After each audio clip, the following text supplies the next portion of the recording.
Hindi po, wala po akong tinanggap kay Sir Ragos na ganun. Basta yung 2 beses na may isang white envelope at yung isang may black bag na may laman na parang kahon ng sapatos, diretso yun inabot kay secretary, hindi sa'yo. Hindi black bag yung sir, yung envelope lang na brown envelope, saka yung white na plastic. Plastic bag. Hindi itim. Hindi po. Okay. Plastic bag na parang may lamang kahon ng sapatos. Yes sir. Ganon ba yung, pag mayroon bang nagbibigay ng kahit regalo, kasi palagi ka doon, di ba, close in ka. Pag may nagbibigay ng regalo sa kanya, kahit regalo lang, madalas ba diretso sa kanya binibigay o kadalasan sa'yo muna inaabot? Sa opisina sir o sa bahay? Kung sa bahay. Kung sa bahay sir, ang madalas na nag-aano ng mga regalo doon, yung mga maid, yung mga babae. Ay, mga maid. Opo. So, bihirang-bihira na ikaw ang tatanggap. Ay, bibihira po sir.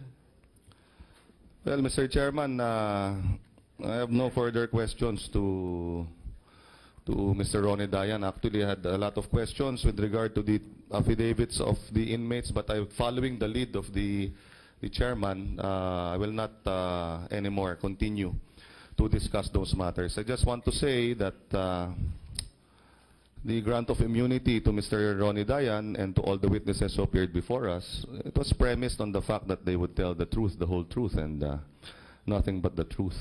And although it is undeniable that the committee has come out and has elicited verifiable and solid hard facts as regards the issue of the illicit drug trade inside the Bilibid, it seems that, well, as the chairman said, which is sometimes di mapipigilan, there are some inconsistencies with regard to the statements made by the inmates with regard to some of the smaller details and Mr. Dayan. And I guess it is just up to the committee, it's up to us, with the leadership of Chairman Umali, to find out if Mr. Ronnie Dayan is really telling the truth, the whole truth, and nothing but the truth. Because at the end of the day, that is all we want. So sana, Mr. Ronnie, sana sabihin mo talaga yung katotohanan, buong katotohanan at pawang katotohanan lamang. Maraming salamat, Mr. Chairman. Thank you, Congressman Maceda. We now recognize Congressman Vice Chairman Veloso. Thank you, Mr. Chairman. Una sa lahat, Ronnie, Dayan, alam mo ba na kung sumipot ka lang sa hearing namin noon, wala ka ng problema ngayon? Yes sir. Okay. Habang pinanonood kita kanina doon sa relasyon nyo ni Secretary De Lima, bumalik sa memories ko yung sa memory ko yung isang kaso ng Korte Suprema. Sa Bacolod, may private school, high school teacher, pinatulan yung estudyante niya. Because of that, tinanggal. Dinismiss, nag-file siya ng reklamo kasi tinanggal siya. Eventually, dinesisyonan ng Korte Suprema. Sabi ng Korte Suprema, intindihin natin yung guro na yon, pina-reinstate. Because kung ano man ang pagkakamali niya, it is because of her heart. The heart has its own reason, which reason itself cannot understand. Alam mo, Bisaya ang hirap eh. Ibig sabihin sa Tagalog, ang puso ay may sariling katuwiran. Isang katuwiran na kung minsan ay hindi naman niya maintindihan. I don't know kung tamang translation yon. Okay. Itong tatanong ko sa iyo. Testimony mo versus testimony ni Kerwin kahapon, may mga kaunting contradictions. But sana malinawagan kami dito sa pamagitan ng sagot mo. Magkakilala kayo ni Kerwin? Hindi po sir. nagkakilala kayo ni Kerwin. Opo sir, nagkakilala kami. Okay. Dahil sa, Dahil doon sa second time na pagbibigay sa akin ng pera. okay, ibig mong sabihin, aamin mo na nagbigay ng pera si Kerwin sa'yo. Yung bag yung binigay nga niya po na bag sa akin na doon kami nagkakilala. Correct. Pero alam mo, nang laman ng bag, pera. Opo. Okay. At ibinigay ni Kerwin yung perang yun, hindi para sa'yo. Yes sir. Para kanino? Para kay Ma'am De Lima. At umabot naman kay Ma'am De Lima. Opo. Okay. Hindi mo alam kung magkanong laman. Hindi ko po alam sir. Sinasabi mo sa affidavit mo na ilang beses kayo nagkita ni Kerwin? Yes sir. Ilang beses? 5 beses po. Yung pagkikita niyo ni Kerwin, 5 beses, ay hindi para sa kung ano-ano. Kung hindi para sa bibigyan ka ng pera at ipapaabot kay Secretary De Lima. Yun lang. Yun lang po sir. Hindi nyo na pinag-uusapan yung mga relasyon nyo ni Secretary De Lima. Ay hindi na po sir. Ako rin ayaw kong makialam doon. Okay?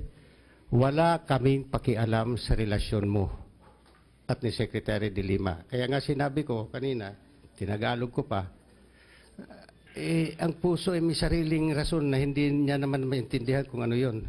Bakit magkakagusto ang isang babae sa lalaki, ang lalaki sa babae, despite the stature kung ano-ano. Anyway, tuloy tayo.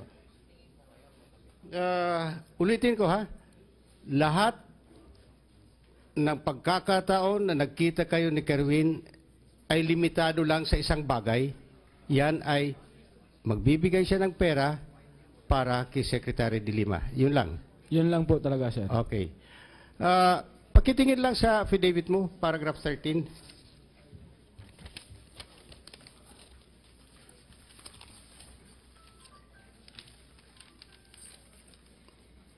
Nakilala mo si Director Ragos?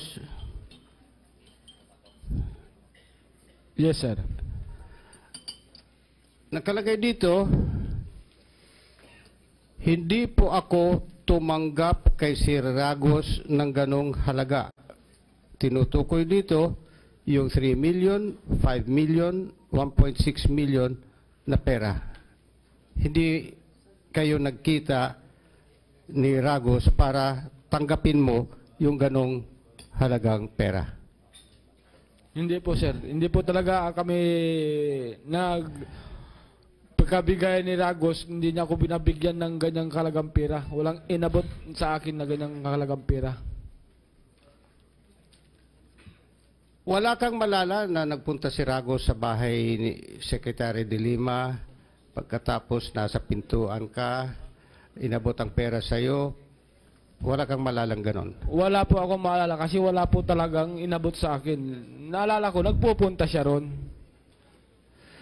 Anong ibig sabihin mo rito?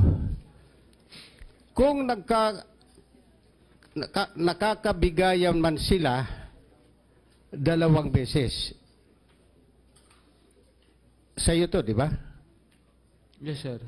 Inaamin mo ito, yung sinabi mong ito. Kung nagkakabigayan man si Ragos at saka si Secretary De Lima 2 beses. Opo sir, yung Pag sinabi mong nagkakabigayan, hindi barong yon ang binibigay, kung hindi pera. yung unang nakita ko sir, envelope ang ibinigay ni Ragos kay ma'am. Okay? Hindi ko alam kung ano ang laman ng envelope na yon. Basta nakita ko lang po na may inabot si Ragos kay ma'am na envelope. Pangalawang nakita ko po, may inabot ulit si Ragos na plastic bag ng ang pakawari ko ay parang laman ng yung kahon ng sapatos yung laman ng plastic bag. Yun din ang sinabi dito ng mga witnesses. Hindi mo naman binuksan ang envelope na yon. Unang beses, nakita ko nag-abot siya kay ma'am ng envelope. Yes sir. Hindi mo binuksan. Hindi ko po binuksan, sir, kasi hindi po sa akin inabot eh. Okay. Kay ma'am eh. Pangalawa,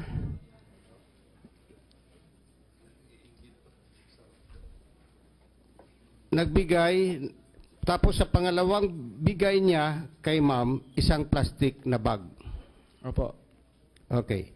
Ang pinag-uusapan natin dito ay pera na inaabot kay Secretary de Lima.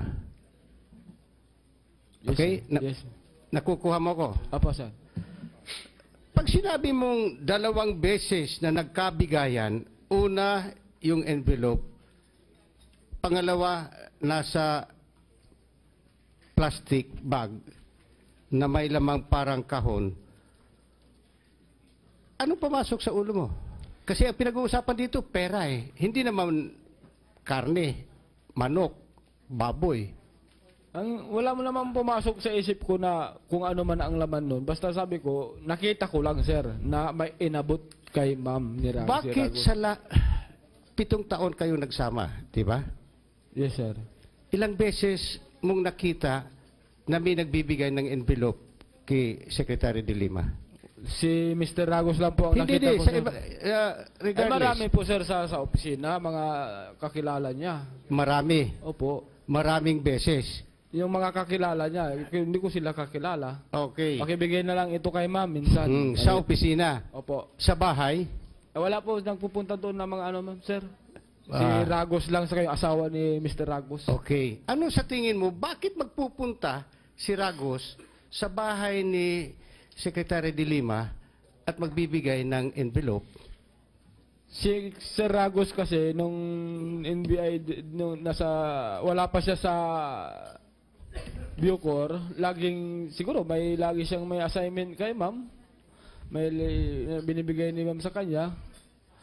Yung nasa Bucor siya, Nung nasa NBI pa po siya. nasa NBI. Opo. Totoo ba yung nabalitaan ko na ikaw nag-recommend kay Ragos na maging OIC sa Bucor?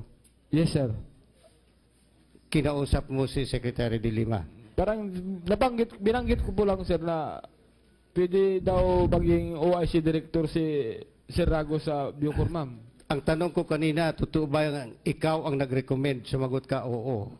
Anong pagkakaintindi mo sa recommend? Ako po ang ano nga, sir. Ikaw ang nakiusap. Nakiusap. Diretsuhin na lang natin. Baka Opo. madisgrasya pa yung witness protection program natin sa'yo eh. Diretsuhin mo na. Ikaw ang nag-recommend. Ako po. Okay. NBI dati si Ragos. Yes, sir. Naging OIC sa Bucor Yes, sir. because ikaw ang nag-recommend. Opo, sir. At pumayag naman Secretary de Lima dahil, okay, kalibin mo siya. I hate to say that, no? Pero magkasama kayo. Yes, sir. Okay. Other than Ragos, meron bang nagpunta sa bahay ninyo ni Secretary de Lima na merong ibinibigay na kahon na plastic bag? Ibang tao? Wala po ako nakikitang ibang tao, sir, na nagbibigay na gano'n. Wala rin nagpupunta sa bahay ninyo at ni Secretary de Lima na may daladalang envelope na binibigay sa iyo para kay Secretary de Lima? Wala Envelope? po, wala po, ma'am. Wala. Wala po. Okay.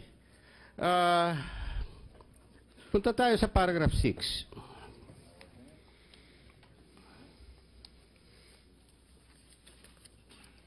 Okay na yun? Meron ka pa ba? Meron pa sana, pero ito si Jonel. Oh, by the way, yung paragraph 6, pakitingin mo. Clarify mo lang kasi medyo malabo eh. Basahin mo ulit. Ang unang basis po ay noong buwan ng pinag-uusapan dito, meron po akong natanggap na pera mula kay Kerwin Espinosa para kay Secretary de Lima, etc. Yun ang paragraph 5. Sinundan ng paragraph 6, pera ang pinag-uusapan. Ang unang basis po ay noong buwan ng August 2014. Tama yon. Yes, sir. Pangalawa ay noong October 2014. Tama yon. Yes, sir. Yun pong tatlong huli ay noong November 2014. Yes, sir. November 19, at November 22.